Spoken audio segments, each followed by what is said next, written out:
Okay, so this is actually the test. Let's see if we get audio on the live stream here.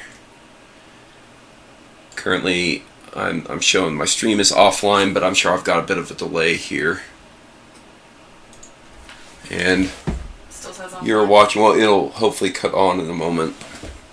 No idea. Somebody else thinks it works. Works. Hey, all right. So that's good. You're watching. Whoa, whoa, whoa. Oh, okay. That's too loud. All right, so I'm going to cut down the volume here. Hopefully this will be a better volume range. Well, I also had my volume. Wonderful.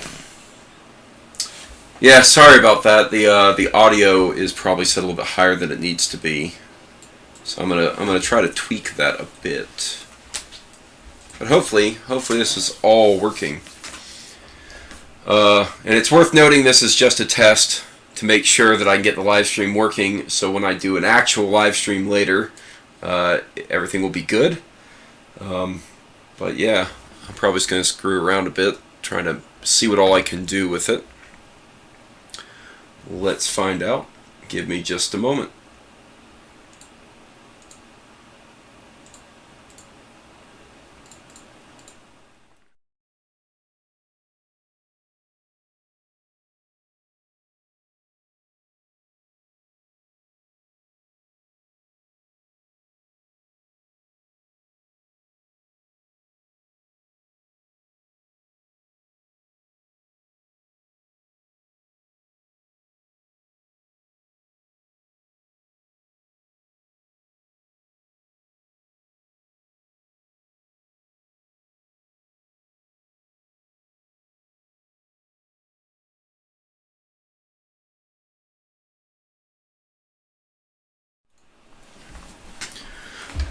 Okay, so what are the issues? I think this stream is only really going to go at 480p, which is much lower than I would actually want it. I much prefer higher quality video.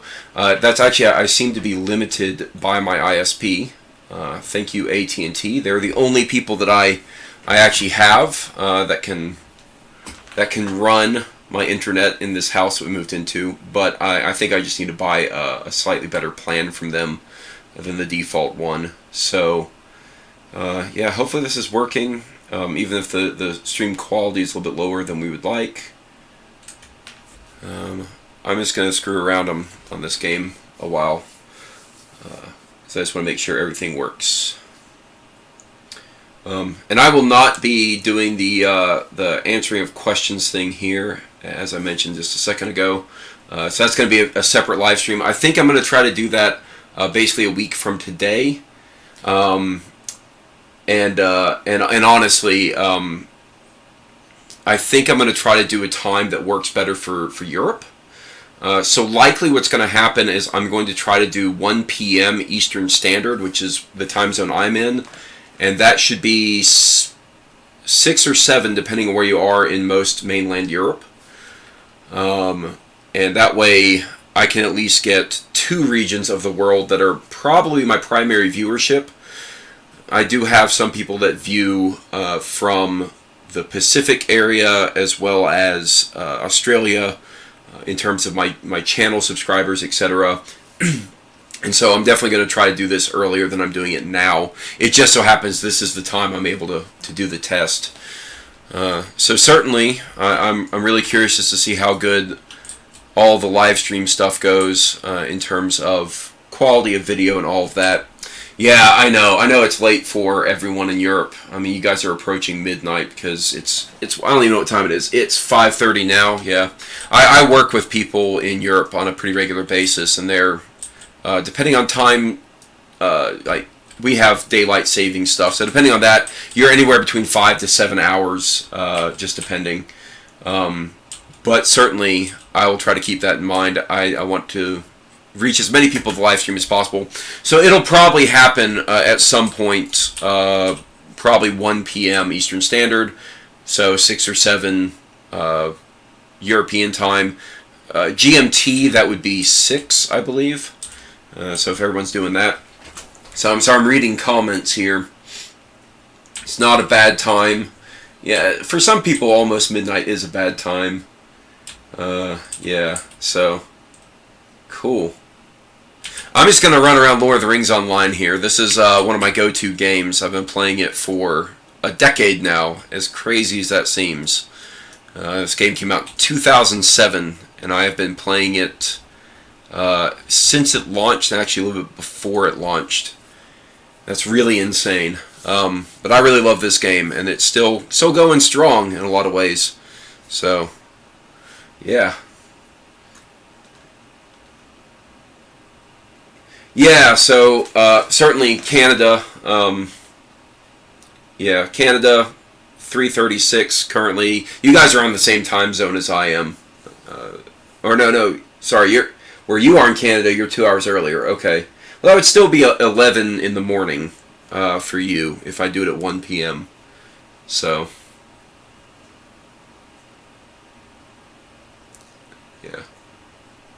Yeah, I'm trying to find a time that will actually allow people to view. I would do it on a Saturday because most people don't work on a Saturday. It's not that everyone doesn't. Most people don't work on a Saturday, and I'm trying to do a time that works well for me, so I'm not doing it at some really odd hour in the morning for myself, but still gets most of the world. The only other way to actually get all time zones in would be to do it extremely early in the morning, like 6 a.m., 6 or 7 a.m., because that would allow people in Australia to get online at roughly 12-hour time difference, and people in Europe would be able to be on, kind of, but it'd be pretty rough. I'm not experiencing any lag in Bree right now. No, I'm not. Yeah, I had the Albion webpage on. If anyone wants to talk to me about Albion, I'm happy to do it, but, I just decided to do a game stream, because what I'm going to do after I shut this off is this video will actually go into my video feed, and I probably won't publish it, but I'll be able to review what the quality of the stream was and decide what I want to do kind of in the future. What do I think of Kingdom Come Deliverance? That's a good question. I'm looking forward to it. I am a backer. And as a backer, the level of participation in backing it, I actually started out as like the Knight tier, but I decided later on that I couldn't pass up a sword, so I actually went to one of the really big tiers of the backing to get a sword, and I hope I get that sword. And when I do, I'll probably talk about it. But, yeah, I am looking forward to it. I have played the, I guess it's the alpha of it, some of the initial test stuff, and I've done the combat and all that. I did a review of that, I think, or at least I talked about it a bit. It actually got the attention of Warhorse Studios, there we go. Warhorse Studios actually found my video stream and actually contacted me about it, asking if I wanted a preview copy, to which I told them I'm a backer. You don't need to send me one. So yeah, I'm looking forward to it. I hope it's as good a game as we want it to be. I have no idea if it actually will meet all of our expectations, but I certainly hope it does. Yeah, sorry. I know. I said I wasn't going to answer questions, and now I am. So that's rather terrible of me, isn't it? Yeah. I don't know. People are talking to me, so I'm gonna respond to some extent. I'll hold off on any real kind of answering of questions for the most part.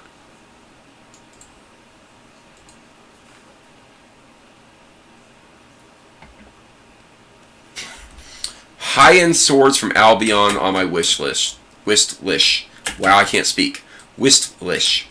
That's really hard to say when you're not really thinking about it too much. And for those who are paying attention to my stream, right about now I am jumping on top of roofs in Bree.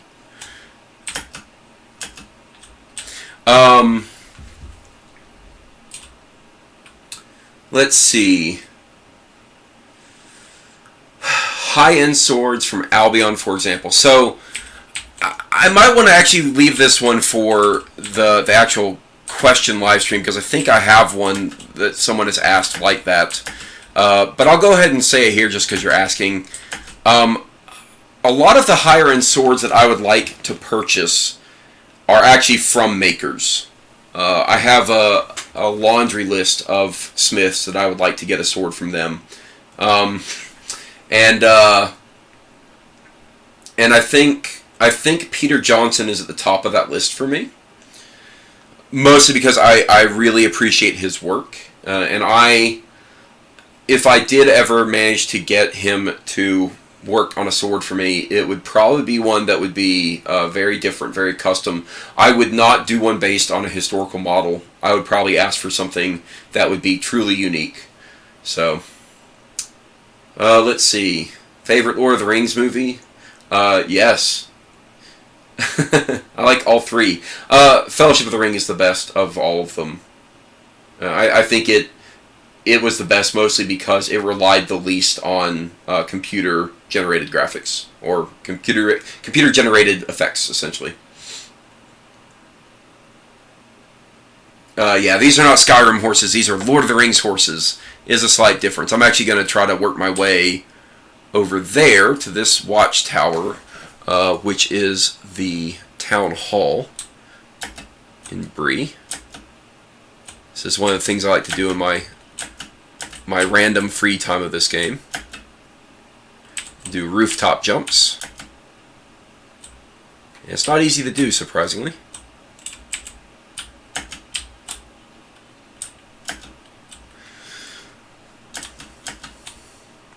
Other high-end swords I would like, if I were to talk about production swords as high-end swords, I actually have some things I'd like to buy from Arms and Armor, but actually not their swords. I mean, I would totally buy one of their swords, but some of the things I want from them are actually not sword-related.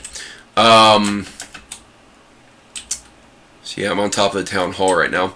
I think high-end production swords, I have a few Albions that I would like, but nothing real specific right now. Honestly, I'm currently kind of trying to save up because I think I'm going to go for an Arms and Armor poleaxe, and I'll probably go for one of the non-high-end Albion swords, but rather one of their kind of ready-to-go swords. I'm probably going to get one of their arming swords, one of the $400 ones.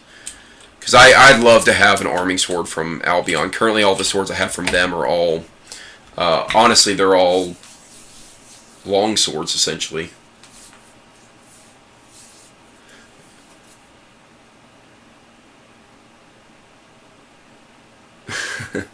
Is this stream mostly about gaming? No, it's not.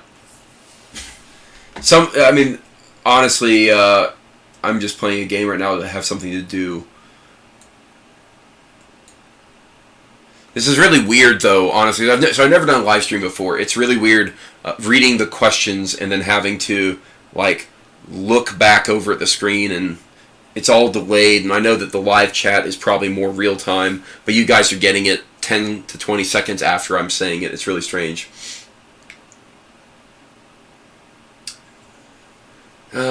Don't I have a Kern on the way? Yes, I do. Actually, my wife does. It was a birthday present for her that I ordered almost a year ago, and Albion is just having that big of a delay.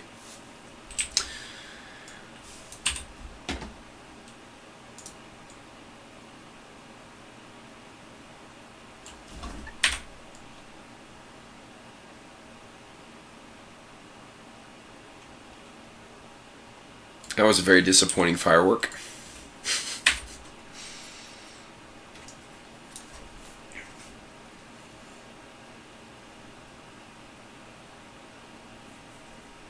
Newer HEMA weapons like military saber or bayonet. When I was at Long Point, I took the military saber. It was a small, well, not a small sword, saber class from Matt Easton, and I'd really love to do that. I like the style of fighting with a saber. It's very different from longsword, which I appreciate. So apparently I'm lagging. Hopefully not too bad. Yeah. Technical issues that just lag on my end. Could be both. I don't know. What source do I use to study HEMA? What master? I do Lichtenauer tradition, German, primarily. I technically like to call myself Pan-European, because I don't like to limit myself.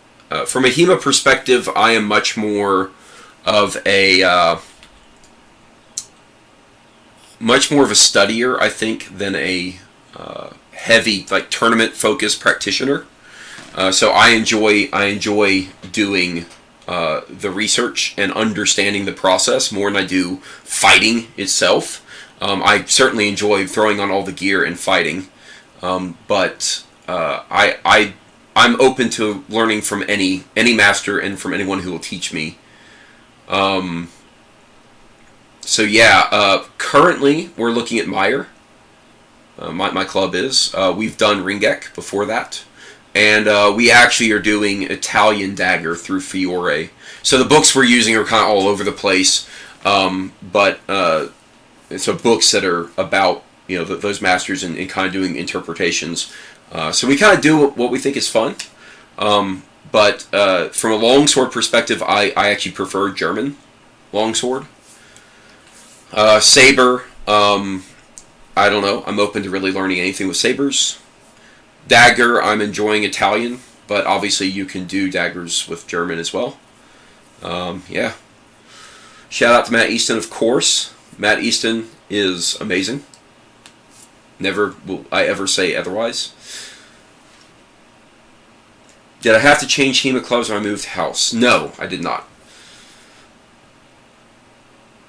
Let's see.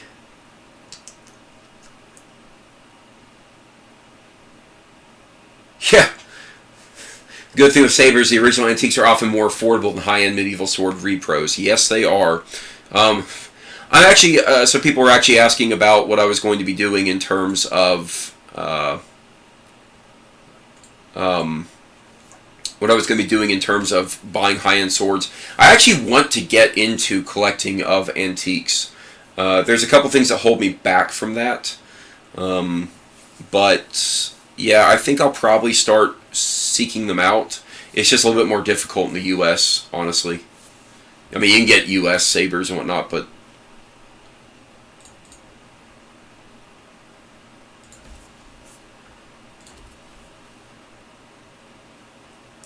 Which, if any, manuscripts I read in my spare time for fun?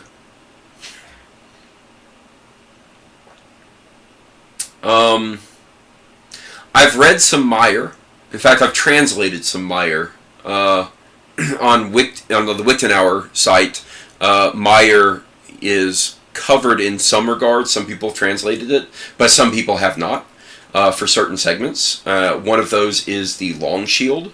So I actually did my hand at translating that, because I have a small background in Latin, so it's not too hard for me to actually, with some Google Translate assistance, to do some translations. And so I translated a couple of pages of Long Shield, but I never got them good enough to where I felt like they should be put onto Lichtenauer, and it's something I would like to do. I just have not found the time to actually continue doing that. Let's see. Questions. Yes, Matt Easton could absolutely help with getting antiques, because that's something he does.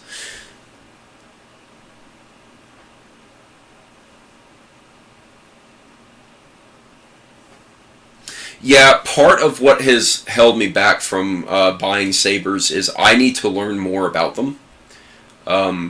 I have not done a lot of research into not only utilizing sabers, but understanding them, being able to tell real ones from fake ones, finding reputable sources, and actually deciding what types of sabers I'd actually want to have in my collection. Because I think there's some certain ones I'd want to seek out, and some that I would get if they were opportunistic.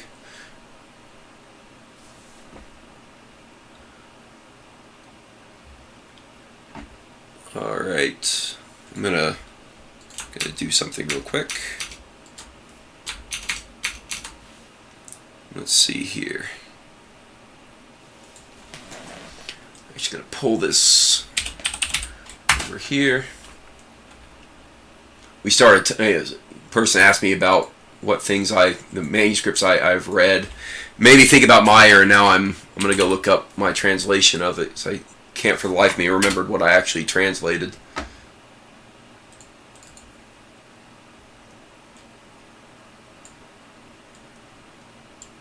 So I'm going to see if this hits the screen here. No, and sorry, when I'm saying Meyer, it's not, I might be mispronouncing it. It's not M-E-Y-E-R, it's M-A-I-R. I don't know if that's pronounced some other way. I've heard it as Meyer, but it's not the same. It's not Joachim Meyer. Someone can certainly tell me if my my pronunciation of this name is incorrect. Yeah, Irison on Reddit is someone has already helped me out a good bit.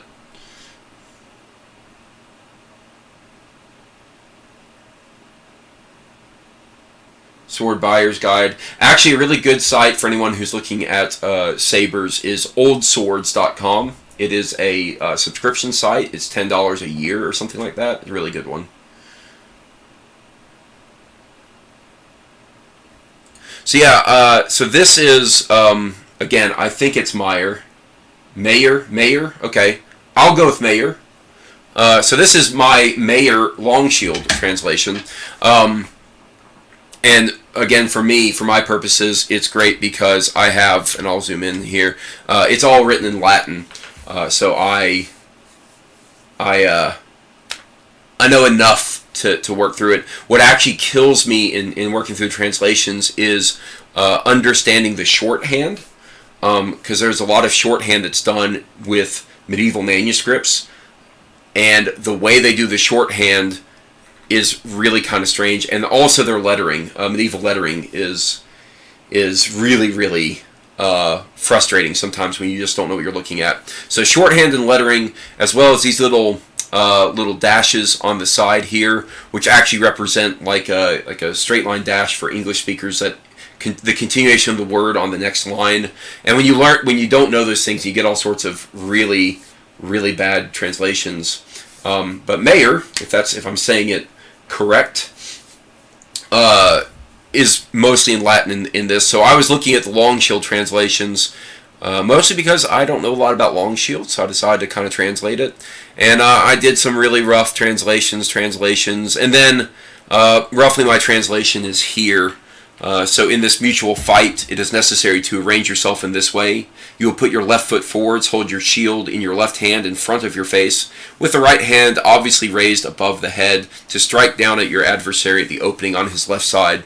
Now that doesn't sound like most kind of basic attacks that you would hear in really any kind of HEMA-related endeavor. I don't know what is. But basically the idea is you're gonna have the shield. I have no idea if this is gonna be in the shop. But you're gonna have the shield up and you're gonna strike at the opening on his left side.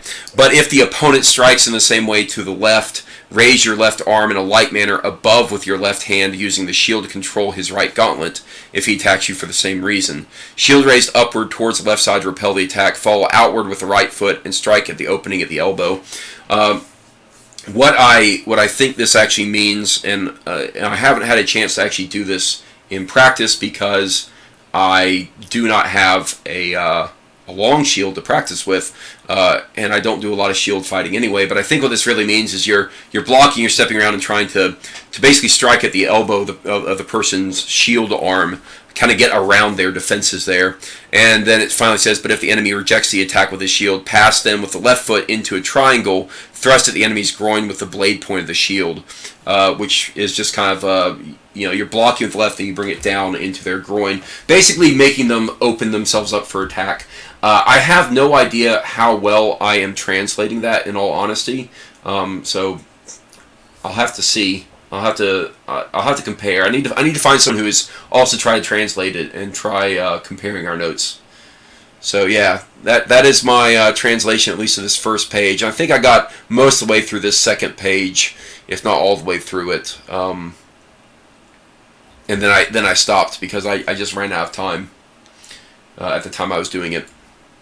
So let's see what people are saying. I talked a lot, and now I'm wondering what all people are saying. Yeah, Paulus Hector Mayer is probably a good way of saying it. Good way of not confusing people.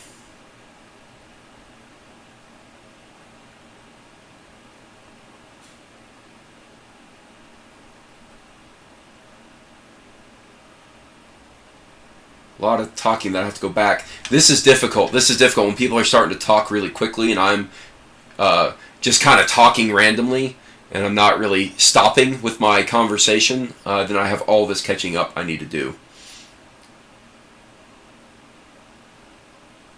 Wow.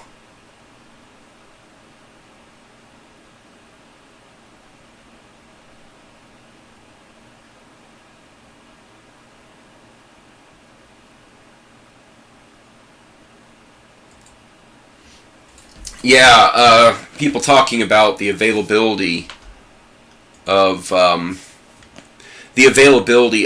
HEMA schools. It's a very difficult thing. Here's my suggestion to anyone who does not have a school in proximity. If you have a friend who's willing to learn with you, go create your own school. It's not that hard. It's what I did. It's how I learned. I got a little bit of insight very early on, actually through ARMA, and then I very quickly moved out of ARMA and started doing my own thing that was HEMA related, just kind of general HEMA. HEMA with two A's and HEMA Alliance essentially. I did visit schools around me, but they were far enough away that I had to really teach myself, and having a friend who will learn with you is extremely helpful.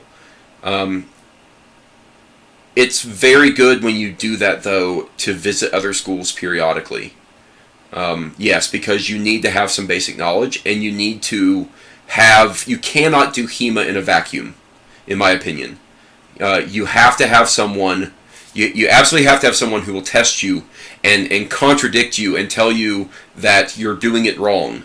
Because if you don't have someone telling you that you're doing it wrong, then you can never learn from your mistakes. And that's really important. So that's actually one of the reasons I like going to visit other schools, is because I like for them to own me. I like for them to show me how bad I am at doing longsword fighting, and then I can learn what I need to be doing better.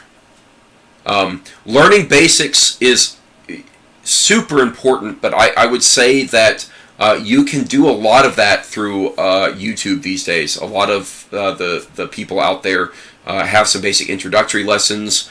I know the Sword Carolina guys have a lot, and I know they're doing their own. I don't know if they're actually still doing their own paid subscription to their kind of training services, but I know that some of their videos have helped me in the past. And certainly you can just find things here and there. Footwork, obviously, is something that you have to have right. Yeah. Yeah, starting with manuscripts like Meyer or Fiore. Yes, that's very true. Starting with a master that is kind of universally accepted and people have written a lot on, you can go pick up books. But really, in all honesty, yes, nothing is better than having someone who's been doing it for many years coming and telling you exactly how you should be doing whatever it is you're doing, right? Whatever you're learning.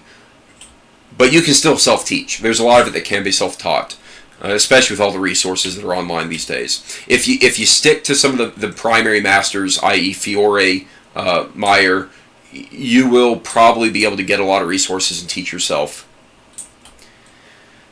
Yeah, someone just asked if this is a Q&A, and I really should not be talking as much as I am. Oh well.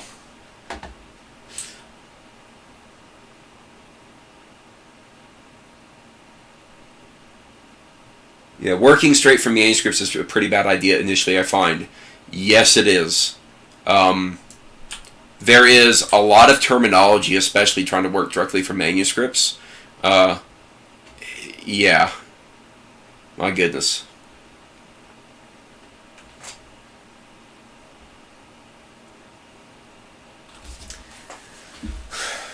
Yeah, go ahead and ask the question. I know I shouldn't be answering them, but go ahead and ask the question.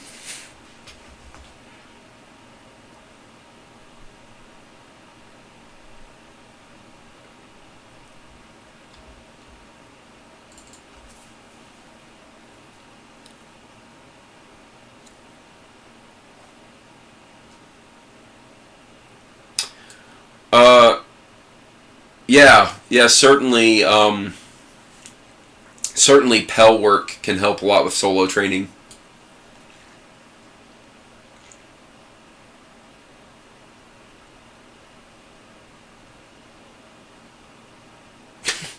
Not a waste of time. If you have a question, go ahead and ask it.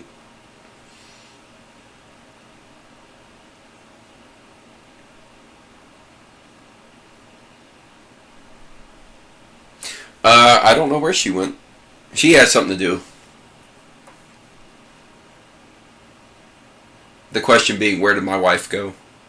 She was helping me get the live stream set up, is what she was doing. She was testing it, and I probably spent a good hour troubleshooting some of the issues before I got it actually working. And here I am, 30 minutes later, still on the stream, having thought this was just going to be a test. Still is just a test.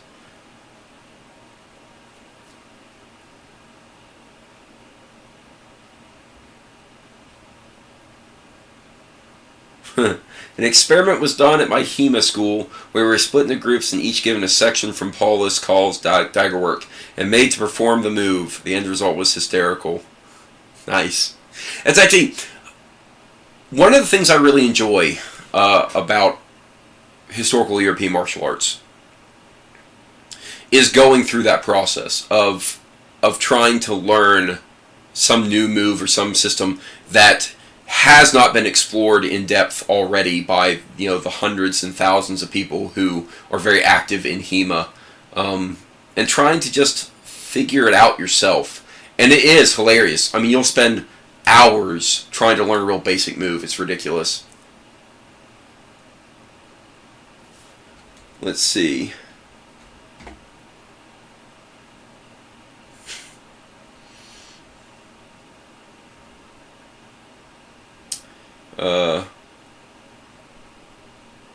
Basic footwork is pretty simple, but I've seen a lot of situations where it's not a bad idea to switch your stance, cross your feet in particular ways. This is gonna be the martial artist in me, less so than the HEMA person, because there's a lot of schools of thought within HEMA, and footwork is going to bring out these schools of thoughts very easily. Some people say there's only one way you should do HEMA and you should follow the sources. You'll have other people who say, figure it out, pull in other resources. My own personal belief with HEMA in general, and really with any martial art, is you have the rules for a reason. You have proper footwork a certain way for a reason. However, there's always an exception that proves the rule. There's always a reason you can deviate. But being able to switch it up on the fly is something that might be useful in a certain situation. If it gives you an advantage and is martially sound, doesn't put you off balance, then why not? What I like to see is more mixed weapons. There were times 30 years war to me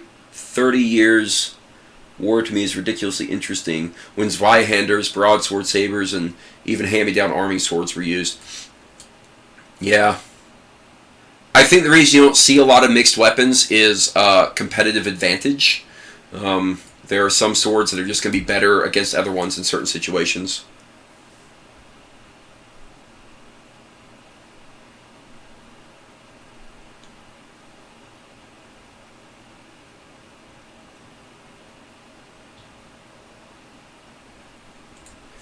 Is there anyone in the grand world of Middle-earth that, or anywhere you'd like to see? If there's a region, I will go travel to it for you.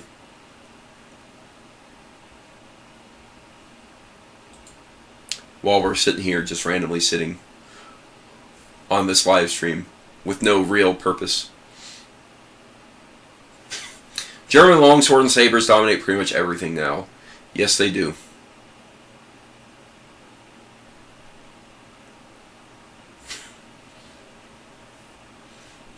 People talking about lower stances helping to keep good footwork. Low stance versus high stance. Here's another school of thought in HEMA that has many people. It's very divisive in a lot of ways. I think there's a time and place for both.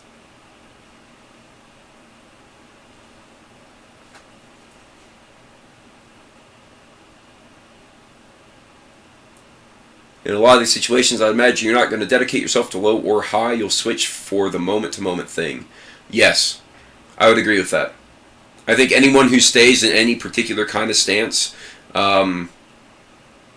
is only really opening themselves up to failure. If you can put yourself, if you can build kind of the tool chest of skills and the ability to switch guards smoothly and do transitions and footwork very smoothly, why wouldn't you?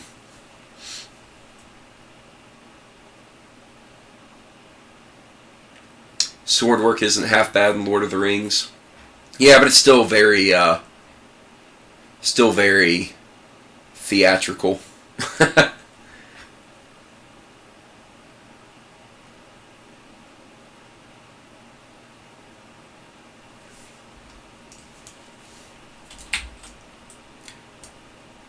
I'm desperately waiting for this game to hit daytime so we can actually see things.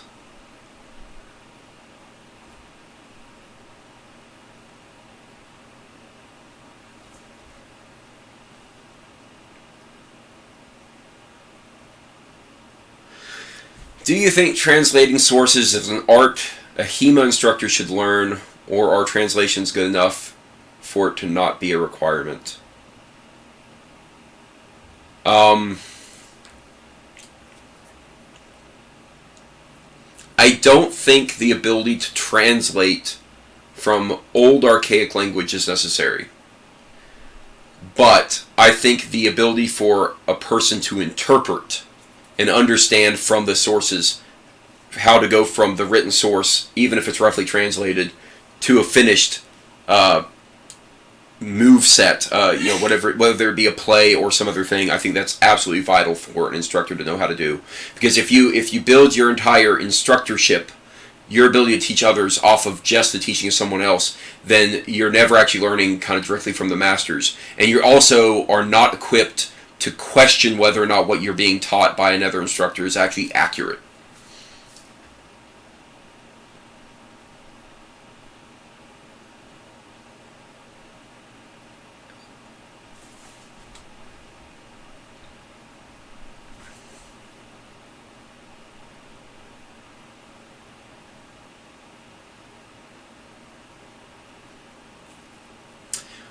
So here's an interesting one. I've thought of making a tourney where you have 3 to 5 people, and each person in the team has a different weapon. You send them into the ring one at a time. Winners stay until one team is beaten. Yeah. Another fun game. I mean, that I'm sure it'd be fun. Another game that I like doing. I've only ever actually really had a chance to do it once. Is kind of a tug of war. If you get 3 against 3. And essentially, whoever's winning, if they win, they keep fighting, and they exhaust the other pool. So if that one fighter can beat 3 people in a row, they've won the game. But it's a little bit hard to organize, and a lot of times people rest in between bouts, and it's meant to be an ongoing, very rapid fight. So, hi, how are you? Try to say my name. Ironidus Nielsen. Grappling being a useful tool.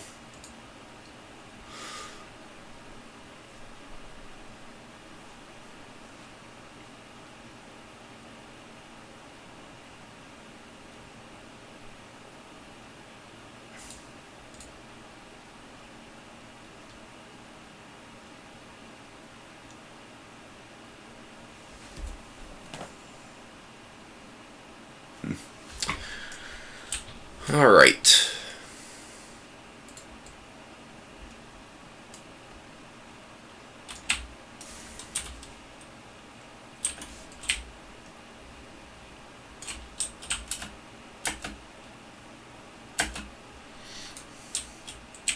Have I done quarterstaff? No, I have actually never done quarterstaff. I would love to do quarterstaff.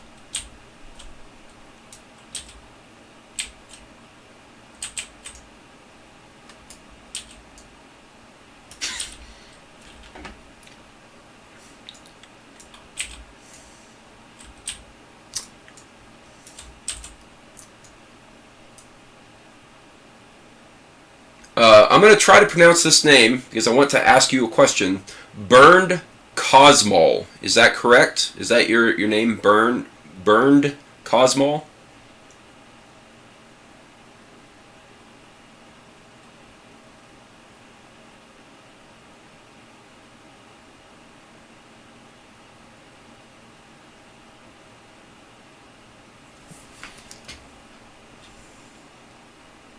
Study and perform the music of the Renaissance period, specifically lute music from 1580 to 1620, and I often come across confusing, archaic English. Are you a musician? Yes, I will not claim to be a musician, because I think that there are people who have a lot of skill in the musical arts, and I don't think I match that skill level, but I do play instruments. So, yes, I am a musician to an extent, I guess. Just say Becco. Alright. Well, Becco, I'd just like to say thank you for being a Patreon member and supporting my channel that way. I really appreciate that.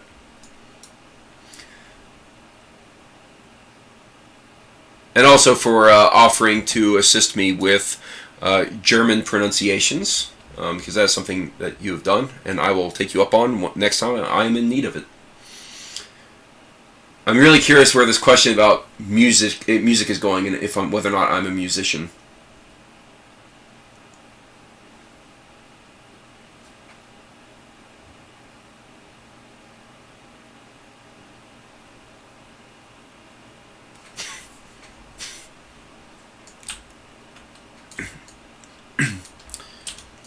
You've been told that wrestling is essential to master HEMA.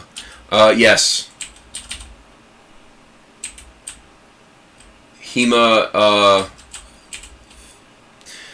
here's the deal with any fight. A martial artist will tell you this. At the end of the day, a real fight is probably going to end on the ground. If you watch something like MMA, you'll notice that it goes to grapple very quickly. There's a reason for that. Very few times do people just kind of throw punches for no reason. It's very common for people to close distance, even with swords in hand, and being able to grapple is absolutely important. There's actually a reason why a lot of schools will actually teach good grappling techniques before they teach a sword. Honestly, most HEMA clubs probably should teach grappling a lot more than they do. And a lot of that comes down to people like to learn the sword, and it's enticing to get people to come and join. If they show up and all you do is wrestle, they might be less interested. Especially considering how strange wrestling, in terms of historically accurate martial wrestling, looks. It's not, you know, the WWE or something like that, so...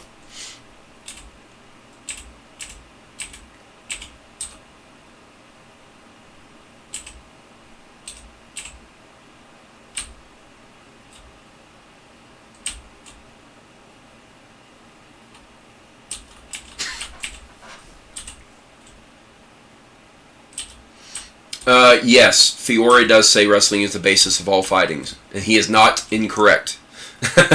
It really is.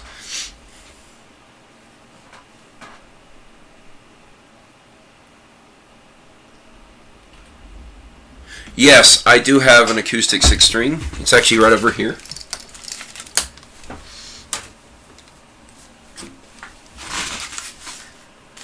This is my acoustic 6-string, and I'm not very good at it. Guitar is not my primary instrument. I have learned it enough, but yeah. And I'm not going to play for you all because it would be terrible and you would laugh at me. My primary instrument is actually the saxophone, of all things. I'd like to think I'm actually pretty decent at it. I'm also pretty good at the penny whistle.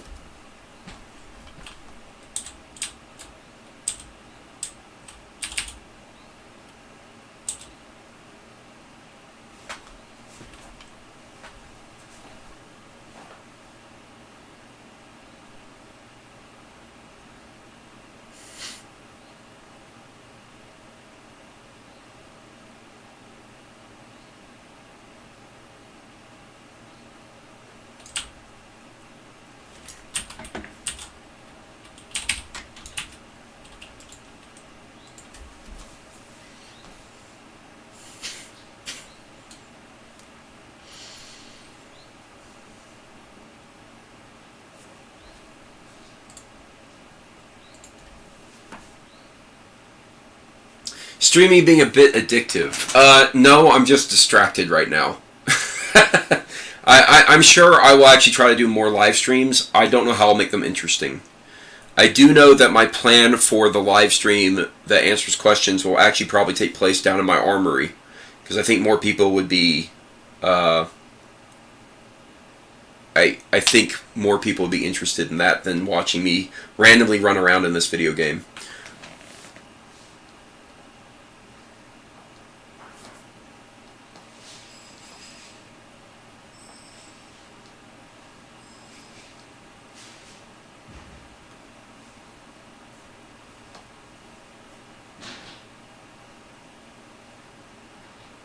Someone said that my explanations were more insightful. What are we talking about? Is that in regard to sword dynamics?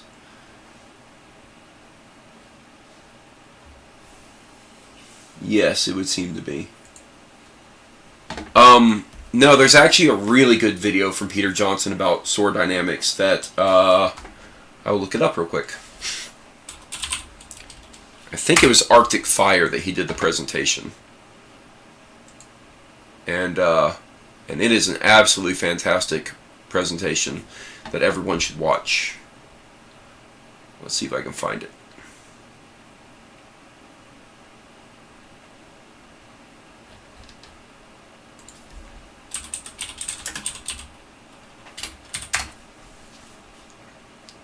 If you do a YouTube search for Paradoxes of Sword Design with Peter Johnson, that is a video you have to watch. It's incredible.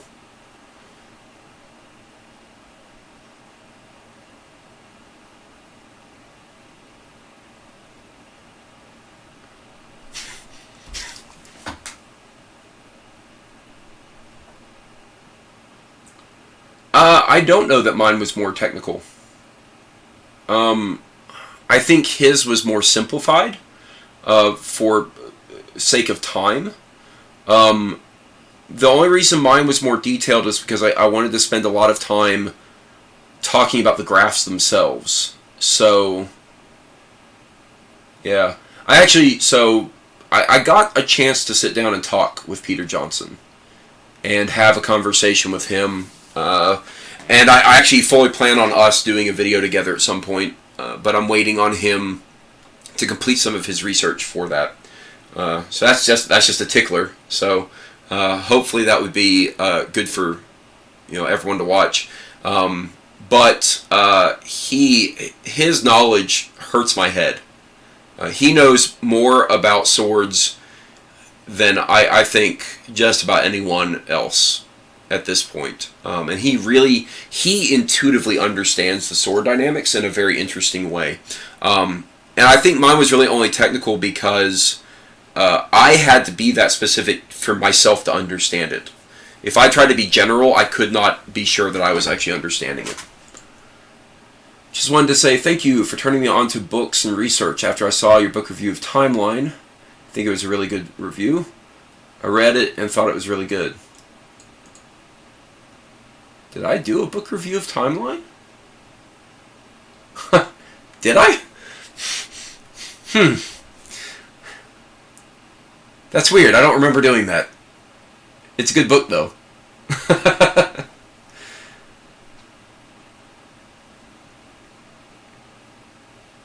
The sword form and thought, 15 minutes.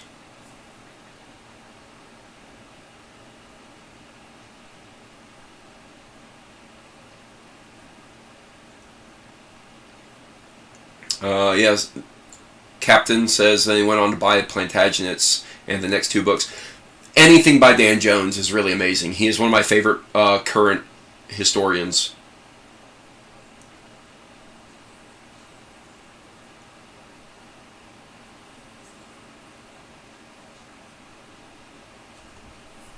Yeah, I don't think I did a review on Timeline, so I don't know if it's being referenced there. I may have talked about Timeline. No, I did talk about Timeline in one of my random rambling videos at one point. I'm trying to remember what the usage of it was. I talked about it a bit.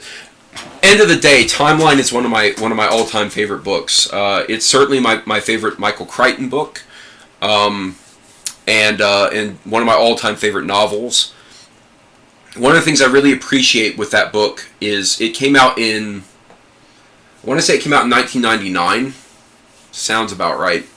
And one of the moments he talked about, that Michael Crichton wrote about, was actually the speed at which people fought, and how when the character of Andre Merrick saw them fighting, it surprised him. Like he knew a lot about the Middle Ages, but he didn't even really understand how that happened.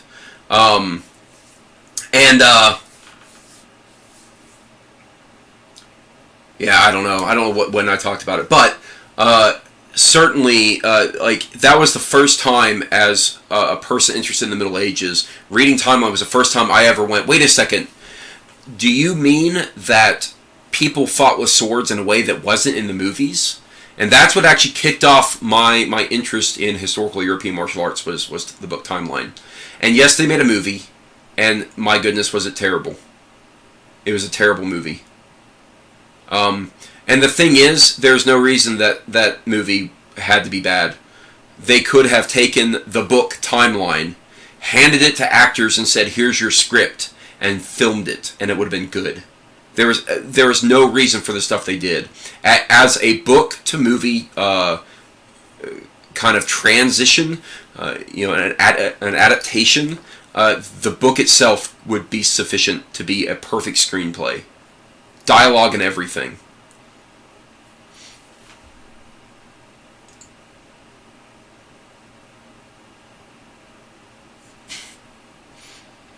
I don't know if it's been brought up yet, but did anyone see the recent awful BBC documentary on historical weaponry? I've heard about it. I did not watch it. I don't have patience for those anymore. And yes, I do believe, I think my wife was watching London Longsword doing a critique of it.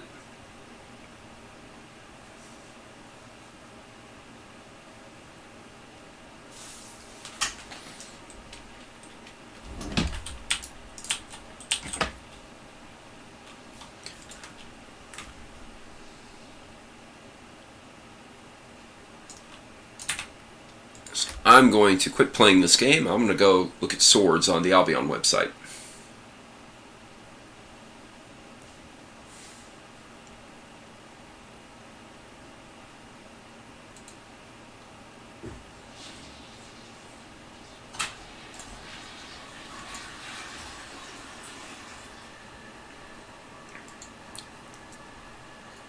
So this sword, let's see.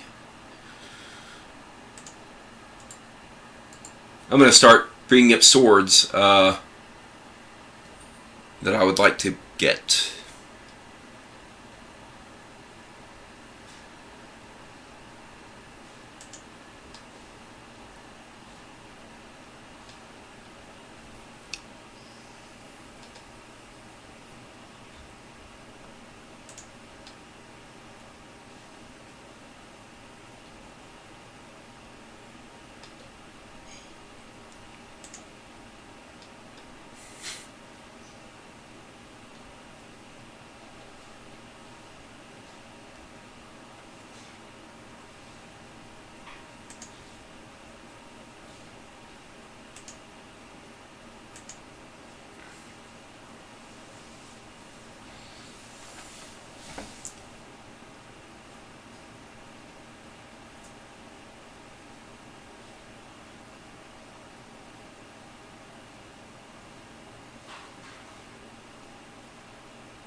Albion to have a polearm researcher. Yes, it'd be great.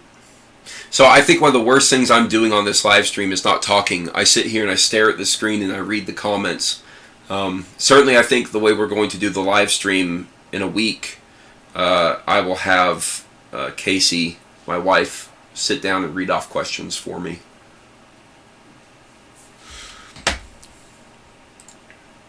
I think this sword right here, these 13th century knightly sword, is actually going to be my next Albion purchase, because I want a really good arming sword.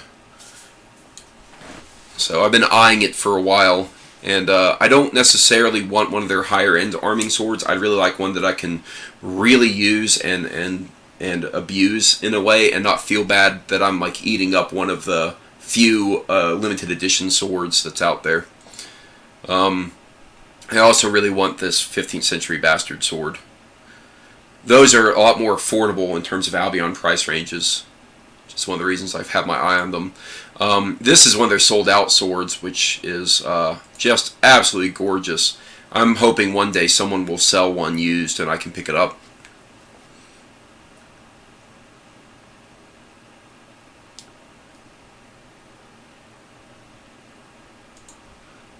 And just because I like the way it looks more than anything, I really would like to just handle the Doge. I think it's very interesting.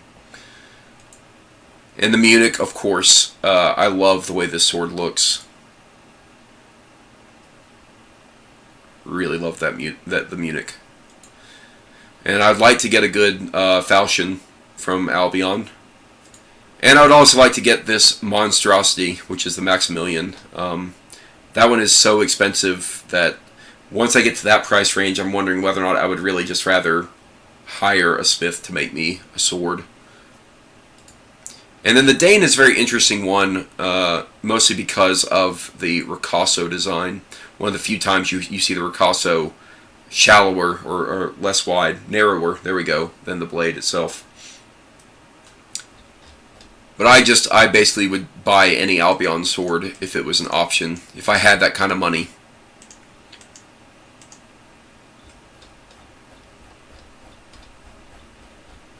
Yeah. Alright. Well, here's the deal. I've been doing this now for an hour, which I really only planned on doing it for about 5 minutes. So I am going to probably end here. Yeah, watching a guy live shopping for swords at midnight. Yep, I'm sorry. Yes, I think I'm going to go and end the live stream here. For everyone who's been watching, for whatever reason you're watching this, thank you. And I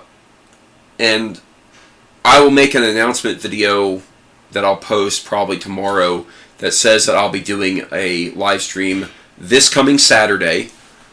So basically a week from today, although it might be yesterday for some people who've been watching this. And I'll be doing it at 1 p.m. Eastern Standard. And that way people from both Europe and the Americas can join live. And I will be doing basically a Q&A. I'll be mostly answering a lot of the questions that were on the video that requested people to ask their questions. But we'll mix in live stream questions. We're going to do our best to get to as many of them as we can. So hopefully that'll be good. One last question before I have to go. Have found having a sharp sword has helped with edge alignment. I need to convince my girlfriend.